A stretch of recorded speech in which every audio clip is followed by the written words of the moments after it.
अगर हर आदमी एक लम्हे के लिए रुक जाए और खुद से यह सवाल करे, हम दुनिया में क्यों आए हैं और हम क्या कर रहे हैं और हमें क्या करना चाहिए, तो शायद ये दुनिया इतनी बेचैन ना होती।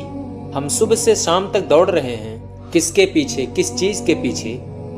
दौलत के पीछे, शोहरत के पीछे, या सिर्फ लोगों के लिए दौड़ रहे हैं? लेकिन क्या हमने कभी ये सोचा कि ये ज़िंदगी सिर्फ कमाओ, खाओ, सो जाओ इसलिए नहीं दी गई?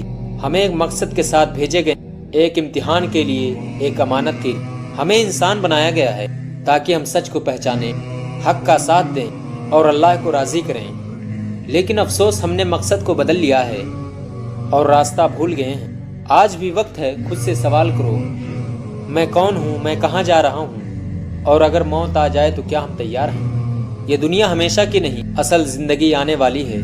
सोच लो, समझ लो और संभल जाओ, क्योंकि कामयाब वो नहीं जिसके पास सब कुछ है, बल्कि कामयाब वो है जो अपने रब को राज़ी कर ले।